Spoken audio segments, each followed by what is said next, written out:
Michelle Obama. Good evening, everyone. It's a hard time, and everyone's feeling it in different ways. And I know a lot of folks are reluctant to tune into a political convention right now, or to politics in general. Believe me, I get that. But I am here tonight because I love this country with all my heart. And it pains me to see so many people hurting. I've met so many of you.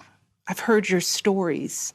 And through you, I have seen this country's promise.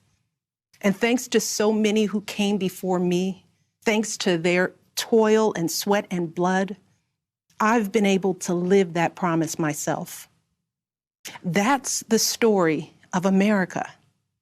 All those folks who sacrificed and overcame so much in their own times because they wanted something more, something better for their kids. There's a lot of beauty in that story. There's a lot of pain in it too. A lot of struggle and injustice and work left to do. And who we choose as our president in this election will determine whether or not we honor that struggle and chip away at that injustice and keep alive the very possibility of finishing that work. I am one of a handful of people living today who have seen firsthand the immense weight and awesome power of the presidency. And let me once again tell you this: the job is hard. It requires clear-headed judgment, a mastery of complex and competing issues, a devotion to facts and history, a moral compass, and an ability to listen, and an abiding belief that each of the 330 million lives in this country has meaning and worth. A president's words have the power to move markets. They can start wars or broker peace. They can summon our better angels or awaken our worst instincts.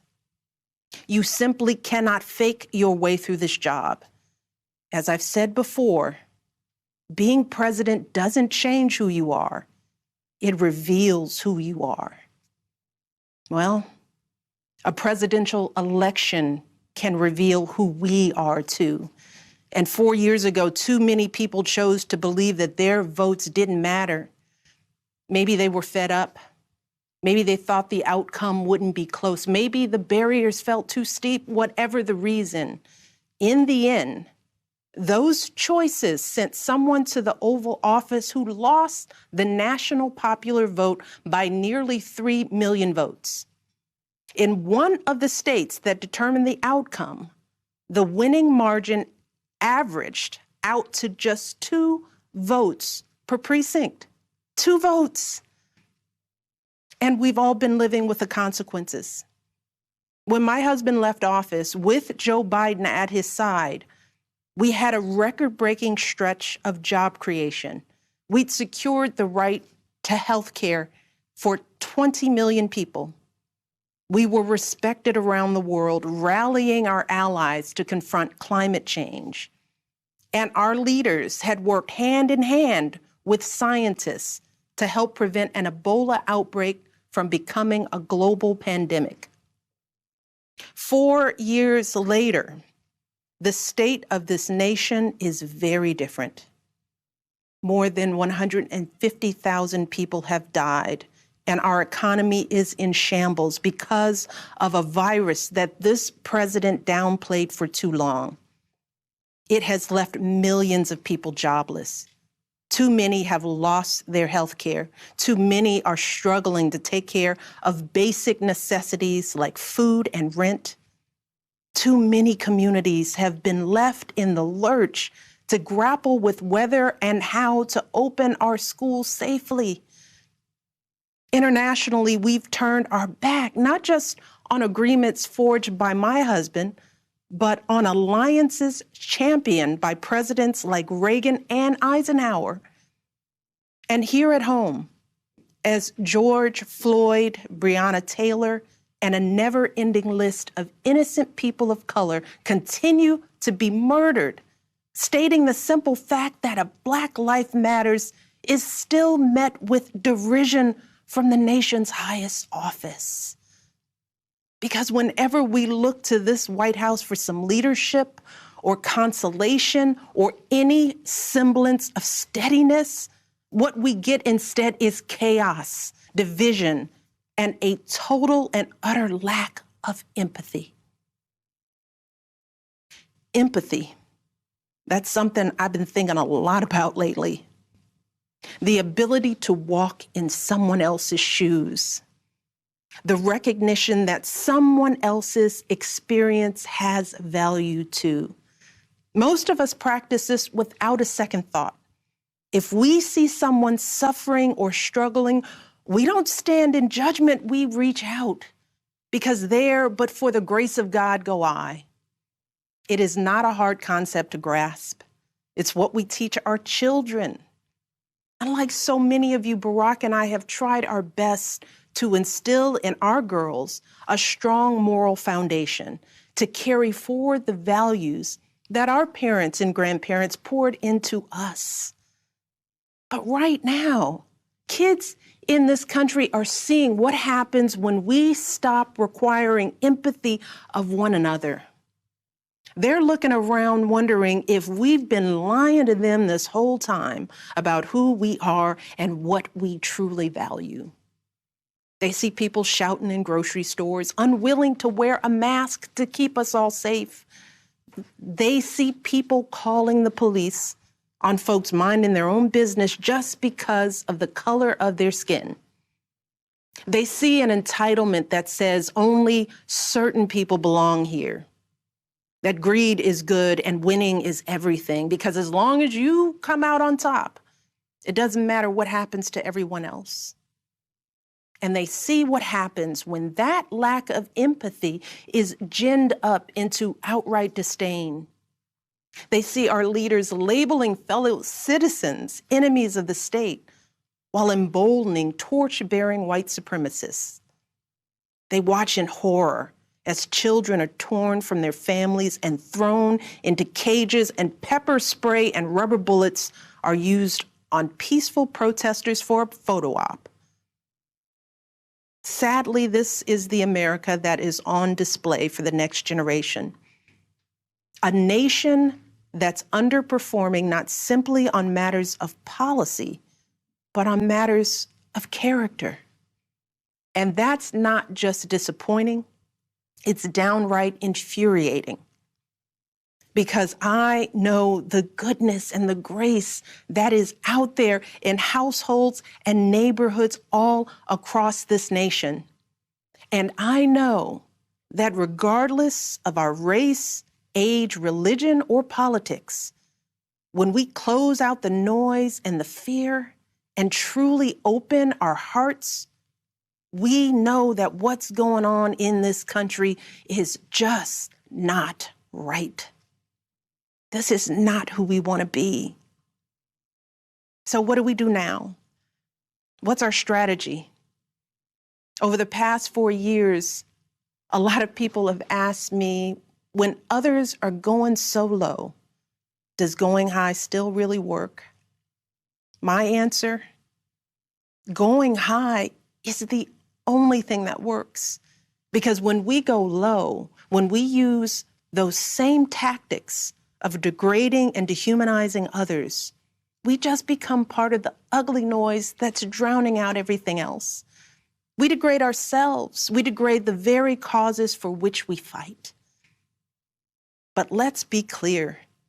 Going high does not mean putting on a smile and saying nice things when confronted by viciousness and cruelty.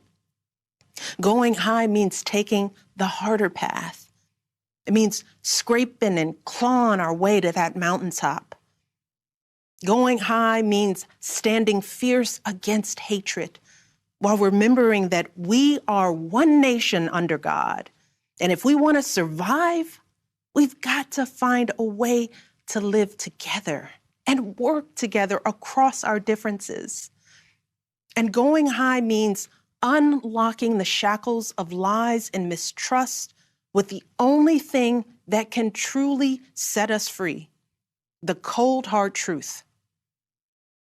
So let me be as honest and clear as I possibly can.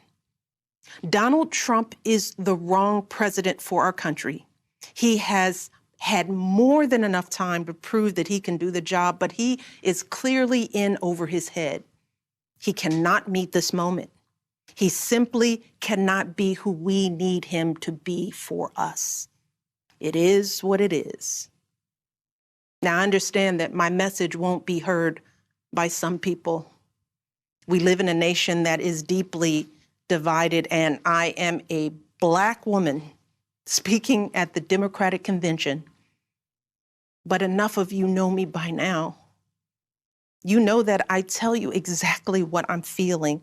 You know I hate politics, but you also know that I care about this nation.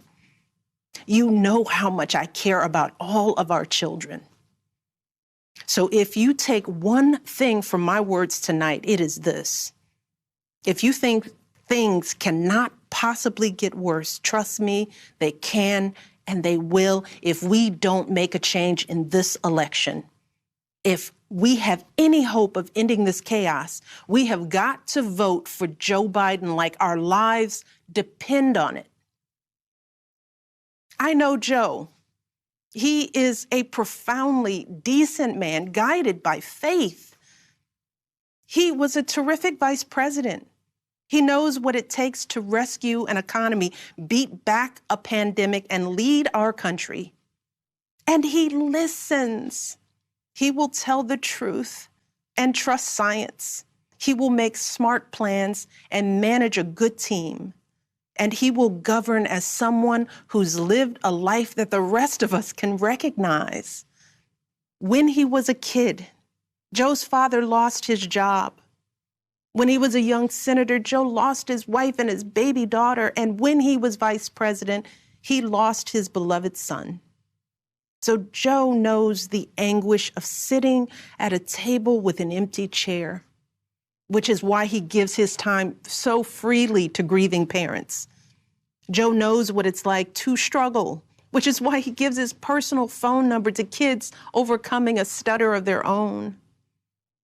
His life is a testament to getting back up. And he is going to channel that same grit and passion to pick us all up, to help us heal and guide us forward. Now, Joe is not perfect, and he'd be the first to tell you that. But there is no perfect candidate, no perfect president. And his ability to learn and grow, we find in that the kind of humility and maturity that so many of us yearn for right now. Because Joe Biden has served this nation his entire life without ever losing sight of who he is. But more than that, he has never lost sight of who we are, all of us. Joe Biden wants all of our kids to go to a good school, see a doctor when they're sick, live on a healthy planet. And he's got plans to make all of that happen. Joe Biden wants all of our kids, no matter what they look like, to be able to walk out the door without worrying about being harassed or arrested or killed. He wants all of our kids to be able to go to a movie or a math class without being afraid of getting shot. He wants all our kids to grow up with leaders who won't just serve themselves and their wealthy peers, but will provide a safety net for people facing hard times. And if we want a chance to pursue any of these goals, any of these most basic requirements for a functioning society, we have to vote for Joe Biden in numbers that cannot be ignored. Because right now, folks who know they cannot win fair and square at the ballot box are doing everything they can to stop us from voting. They're closing down polling places in minority neighborhoods. They're purging voter rolls. They're sending people out to intimidate voters, and they're lying about the security of our ballots. These tactics are not new. But this is not the time to withhold our votes in protest or play games with candidates who have no chance of winning. We have got to vote like we did in 2008 and 2012. We've got to show up with the same level of passion and hope for Joe Biden. We've got to vote early, in person if we can. We've got to request our mail-in ballots right now, tonight, and send them back immediately. And follow up to make sure they're received. And then make sure our friends and families do the same. We have got to grab our comfortable shoes, put on our masks, pack a brown bag dinner, and maybe breakfast too, because we've got to be willing to stand in line all night if we have to. Look, we have already sacrificed so much this year. So many of you are already going that extra mile. Even when you're exhausted, you're mustering up unimaginable courage to put on those scrubs and give our loved ones a fighting chance. Even when you're anxious, you're delivering those packages, stocking those shelves, and doing all that essential work so that all of us can keep moving forward. Even when it all feels so overwhelming, working parents are somehow piecing it all together without childcare. Teachers are getting creative so that our kids can still learn and grow. Our young people are desperately fighting to pursue their dreams. And when the horrors of systemic racism shook our country and our consciences, millions of Americans of every age, every background rose up to march for each other, crying out for justice and progress. This is who we still are. Compassionate, resilient, decent people whose fortunes are bound up with one another. And it is well past time for our leaders to once again reflect our truth. So it is up to us to add our voices and our votes to the chorus of history, echoing heroes like John Lewis, who said, "When you see something that is not right, you must say something. You must do something." That is the truest form of empathy. Not just feeling, but doing. Not just for ourselves or our kids, but for everyone, for all our kids. And if we want to keep the possibility of progress alive in our time, if we want to be able to look our children in the eye after this election, we have got to reassert our place in American history. And we have got to do everything we can to elect my friend Joe Biden as the next president of the United States.